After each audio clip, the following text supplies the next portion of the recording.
Hi welcome back to my YouTube channel. दोस्तों कैसे हो आप सब। आज की वीडियो में पाने वाला है बहुत सारा मजा, क्योंकि आज हम देखेंगे इमरान प्रतापगढ़ी वर्सेस हार्दिक पटेल। दोस्तों बिल्कुल मिस नहीं करना। स्टार्ट कर। प्रधानमंत्री जी को अपनी पूर्ववर्ती सरकारों से नाराजगी थी, तो विदेश में जाकर के यह कहने की क्या जरूरत है? क्या इससे देश का अपमान नहीं होता कि भारत सपेरों का देश है? भारत में पैदा होना। नरेंद्र भाई मोदी जब गुजरात के मुख्यमंत्री थे तो अमेरिका जाने के लिए हाथी के नेता उस टाइम तो वीजा न मिले इसके लिए सिफारिश किया करते थे। अब वीजा अमेरिका नहीं दे रहा था, उसमें भी कांग्रेस का हाथ। हृदय परिवर्तन हुआ, ये चले गए। मैं प्रधानमंत्री जी के पुराने भाषण याद दिला रहा था, हार्दिक भाई के पुराने भाषण नहीं याद दिलाऊंगा। जो प्रधानमंत्री जी के बारे में, गृह मंत्री जी के बारे में इन्होंने बोले हैं, मैं वो बिल्कुल याद नहीं दिलाऊंगा।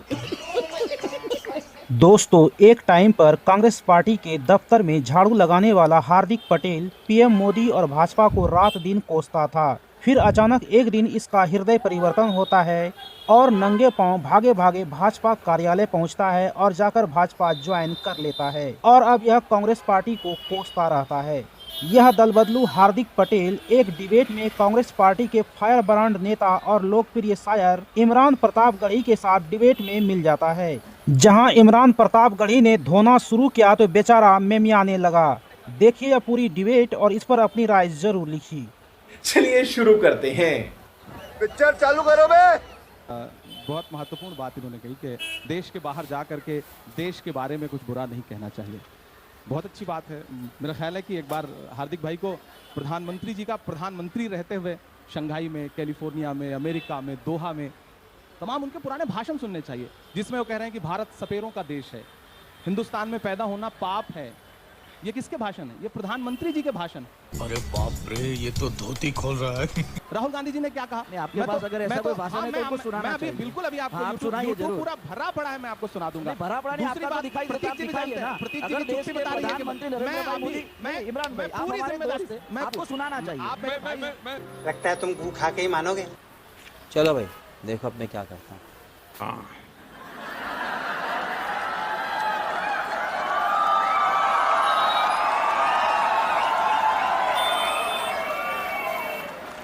जो 85 पैसा घिस लेता था सरकार। यार पता नहीं पिछले जन्म में क्या पाप किया था, हिंदुस्तान में पैदा हुए। ये कोई देश है? ये कोई सरकार है? ये कोई लोग है? चलो छोड़ो, चले जाए कहीं और। छोड़ो यार, डूब गए, कुछ होगा नहीं। अरे भगवान बचाए भाई, पता नहीं पिछले जन्म में क्या पाप किए कि हम हिंदुस्तान में पैदा हुए। हमारे यहाँ पहले जो सरकारें थी वो इस बात का गर्व करती थी कि हमने ये कानून बनाया, हमने वो कानून बनाया, हमने ढीकना कानून बनाया, हमने फलाना कानून बनाया। सुना दूं? नहीं सुना दूं? करा ली बेइज्जती। वो प्रधानमंत्री जी। आपका एतबार करता अब मैं एक बात कह रहा हूँ कि हार्दिक भाई ने कहा कि राहुल गांधी जी को बाहर जा करके ये सब बातें आई नहीं होप बोलनी वीडियो का चाहिए। पूरा मजा आप लोग ले रहे हार्दिक हो। भाई, आपने राहुल जी का वो कैम्ब्रिज का भाषण पूरा सुना है? आज तक मैं ये नहीं समझ पाया कि पूरी भाजपा ने जो व्हाट्सएप यूनिवर्सिटी के जरिए ज्ञान उड़ेला, जिसमें कई कई मंत्री लगाए गए, अनुराग ठाकुर जी लगाए गए, स्मृति ईरानी जी लगाई गई, जगत प्रकाश नड्डा जी स्वयं कूद पड़े, आज तो हरदीप पुरी जी भी कल से कूदे हुए हैं। क्या भारतीय जनता पार्टी के तमाम नेताओं ने वो भाषण सुना जिसमें राहुल जी कह क्या रहे हैं? बस राहुल जी ने तो देश के विरोध में बात कर दी। किसी भी मंच पर कोई बात न करे। वो किसी का शेर है कि कहा गया है, सुना गया है, कोई न बोले। ज़बां दराजों को मशवरा है, कोई न बोले। अजीब लुकनत पसंद हाकिम से वास्ता है, जो चाहता है, जो सोचता है, कोई न बोले। अगर कोई बोलेगा तो साहब नाराज हो जाएंगे। क्यों? क्योंकि बोलेगा तो अडानी पर बोलेगा, बोलेगा तो सवाल पूछेगा कि एलआईसी का पैसा अडानी को क्यों दिया गया, एसबीआई का पैसा जिसमें देश के गरीबों का पैसा लगा है वो अडानी को क्यों दिया गया।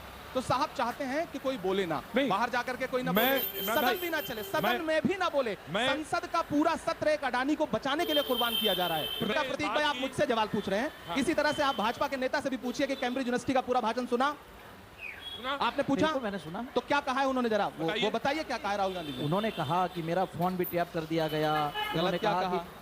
इसमें कौन सा लोकतंत्र का हनन हो गया? अरे भाई भारत के इसमें कौन सा अपमान? अरे इमरान भाई अगर पेगासस आपको की भारत बात में दुनिया- भारतीय जनता पेगासस- पार्टी के किसी भी नेता से नाराजगी है तो आप उनको टारगेट कीजिए, हमें कोई दिक्कत नहीं है। लेकिन प्रधानमंत्री बाहर जी- जाकर अगर आप ये कहेंगे कि भारत में ये चल रहा है तो प्रधानमंत्री 4-5 जी- नेता नहीं पूरा भारत बोलेगा आपके खिलाफ। अभी बदत है भाई, अभी बदत है। अभी तूने में उंगली किया ना, अभी बदत है। अगर प्रधानमंत्री जी को अपनी पूर्ववर्ती सरकारों से नाराजगी थी तो विदेश में जाकर के ये कहने की क्या जरूरत है? क्या इससे देश का अपमान नहीं होता कि भारत सपेरों का देश है? मुझे कैसे भी करके निकाल मेरे भाई, मैं फंस गया हूँ यहाँ। भारत में पैदा होना नरेंद्र भाई मोदी जब गुजरात के पाप है। मुख्यमंत्री थे तो ये- वो अमेरिका ये- जाने के लिए आप ही के नेता उस टाइम तो वीजा न मिले इसके लिए सिफारिश किया करते थे। अब वीजा अमेरिका नहीं दे रहा था, उसमें भी कांग्रेस का हाथ। हर चीज में नेहरू जी का हाथ, हर चीज में कांग्रेस का हाथ। आपके लिए कितना हर चीज- कांग्रेस का रोना आप रोएंगे? भी हर चीज में कितना अडानी और कांग्रेस अंबानी के पर ही हाथ डाल रहे हैं ना। अडानी पे सवाल ना करें। अडानी पे इतना उछल क्यों जाती है पूरी भाजपा? मैं आपको बताऊं प्रतीक जी, जिस दिन से सत्र शुरू मेरे हुआ- आप अडानी जिस पर भी दिन- और दूसरी बात ये भी है जिस इमरान दिन भाई, से सत्र शुरू हुआ है, आप सुनिए, भी अदानी और अंबानी पर सबसे ज्यादा जोर डालते हैं जिस ना। दिन से सत्र शुरू हुआ है, राहुल गांधी जी के भाषण के बाद जिस दिन से सत्र शुरू हुआ, 1 मिनट भी सदन नहीं चला। क्यों? क्योंकि पूरी भाजपा खड़ी हो जाती है और सदन को स्थगित करा देती है। संसदीय इतिहास में पहली बार ऐसा हो रहा है कि सत्ता पक्ष सदन को स्थगित करवा रहा है, हमें सदन में बोलने नहीं दिया जा रहा। जिस दिन राहुल जी लौट के आए, अगले दिन पूरी कांग्रेस खड़े होकर कह रही थी भाई आप राहुल गांधी जी से कह रहे हो कि माफी मांगो, तो राहुल गांधी जी आ गए। राहुल गांधी जी ने कहा हमें बोलने का मौका दीजिए। पूरा सदन म्यूट कर दिया गया। आपने विजुअल देखे होंगे। अगर हम करें तो करें क्या, बोले तो बोले क्या? तो आप हमें बताइए कि फिर इस देश में लोकतंत्र है ना? विपक्ष को बोलने की आजादी, बोलने का मौका अगर संसद में भी नहीं मिलेगा। वो विजुअल आपने नहीं देखा कि जब सारी विपक्षी पार्टियों के सांसद मार्च कर रहे हैं, एक तरफ देश के लोकतंत्र का सबसे बड़ा घर और एक तरफ महामहिम राष्ट्रपति जी का आवास और बीच में विजय चौक और कम से कम सैकड़ों से ज्यादा, हजारों कह सकता हूं तादाद में पुलिस फोर्स और बीच में तकरीबन 200 सांसद। क्या आपको नहीं लगता कि लोकतंत्र को बिल्कुल बंधक बनाने की स्थिति बना दी गई है? तुम्हें शर्म है? कुछ शर्म आया है? चर्चा है बुलडोजर की, मैं वहां आता हूं। बड़ी जहां चर्चा, चाहें आप मॉडल वहां की चलें। हाँ, नहीं आपकी जहां इच्छा हो वहीं ले चलेंगे। तो बुलडोजर की चर्चा है, मॉडल की बड़ी चर्चा। अच्छा, बंद कर दीजिए अदालतें ना, बंद कर दीजिए अदालतें, बुलडोजर से न्याय करवाइए।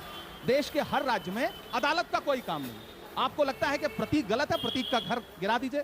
प्रतीक के बीवी, प्रतीक के बच्चे, प्रतीक के पिता, प्रतीक के कोई भी कहां रहेगा उससे कोई मतलब नहीं। भारत का संविधान यही कहता है, प्रतीक कर के दीजिए। अतीक। अगर आपको यही न्याय लगता है, वो अतीक हो, वो धनंजय हो, वो ब्रजेश सिंह हो, वो मुख्तार हो, वो कोई भी हो, कर दीजिए न्याय। इसी से अगर यही न्याय है तो न्याय करिए। फिर अदालतों की आवश्यकता लगती है आपको? जनाब क्योंकि योगी आपको बता तो मुझे आनंद होता है। योगी आदित्यनाथ जी का मेरे असेंबली में रोड शो था, मैं 25 बुलडोजर लाया था उनकी रोड से।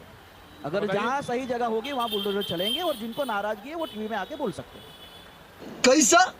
देखिए राजनीति कहां आकर के खड़ी है और राजनीति ने अपना मकसद क्या बना लिया। प्रधानमंत्री जी का अभी भाषण कहेंगे हार्दिक भाई तो वो भी सुना दूंगा। उन्होंने कहा कि मैं 2022 में इस देश के हर व्यक्ति के स्तर पर पक्का मकान देखना चाहता हूं, दूंगा, मैं आवास दूंगा, मैं मध्य प्रदेश के ऐसे आपको डॉक्यूमेंट दे दूंगा, आई होप वीडियो का पूरा मजा आप लोग ले रहे हो। आवास योजना से बने थे। गलती किसकी? जांच का विषय हो सकता जांच का, पहले घर तोड़ दीजिए फिर जांच का विषय। अदालतें बंद कर दीजिए, बंद कर दीजिए अदालतें। न्यायपालिका की आवश्यकता आपको महसूस होती है? फिर है। क्यों नहीं, हम न्याय के एक ये of the land है, law of the land है। तो फिर न्याय कौन करेगा? न्यायालय करेगा। नेताजी गुस्से में हैं, घर तोड़वा देंगे। लेकिन आपने कहा राजनीति दरोगा जी गुस्से में हैं, एसडीएम साहब गुस्से में हैं, घर तोड़ देंगे। 39 सीटों पर आप लड़े उत्तर प्रदेश पे, 387 पर जमानत जब्त हो गई, आप देख ही रहे हैं अभी तक। प्रतीक जी मैं बहुत संवेदनशीलता के साथ एक बात कहना चाहता हूं। अब ये मत बताइएगा, नहीं, अब ये मत कहिए कि नहीं, हम मैं चुनाव बिल्कुल लड़ रहे नहीं, मैं हैं, बिल्कुल जीत हार नहीं हमारी कहूंगा। राजनीति में नहीं मैं है। सामान्य तरीके से बहुत संवेदनशीलता से एक बात कह रहा हूं। क्या जीत ही हर चीज का पैमाना है? वाह, तो आप क्या जीत ही तय करेगा कि जो गलत है वो भी सही है? बिल्कुल, अगर राजनीति में है तो बिल्कुल। राजनीति में है तो जीत ही तय करेगा ना। उस दिन जिस दिन सारे आपके भी कुछ पत्रकार साथी यहाँ बैठे होंगे, कुछ पत्रकार साथी भी वहां थे जिस दिन सांसदों ने मार्च निकाला, पार्लियामेंट से बाहर निकले और बैरिकेड कर दिया गया। सिर्फ सांसद बैरिकेड नहीं किए गए थे, सारे पत्रकार, लोकतंत्र का चौथा खंभा 200 मीटर दूर बैरिकेड किया गया था। एक बाइट लेने को तरस रहे थे क्योंकि जीत है उनके पास। तो अगर जीत ही सब कुछ पैमाना है तो जितने संस्थान है सब ढहा दीजिए, मीडिया को बैरिकेड कर दीजिए। संभल याद है, संजय राणा नाम का छोटा सा पत्रकार मंत्री गुलाबो देवी से उसने सवाल कर लिया, अगले दिन जेल में था। जीत पैमाना है तो ये भी बर्दाश्त करिए। जितने संस्थान है सबको कुचल दीजिए। ये यहाँ बातें बैठ के कहना बहुत आसान है। जमुना उपाध्याय का एक शेर है। तो भाइयों मुझे उम्मीद है आपने वीडियो पूरी देखी है, वीडियो का पूरा मज़ा ले चुके होंगे भाई। तो कमेंट ज़रूर कर दीजिएगा अगर आप न्यू हो हमारे इस चैनल पर तो। और भाइयों लगे रहो हमारे साथ, सब्सक्राइब करना बिल्कुल भूलो मत। Thank you.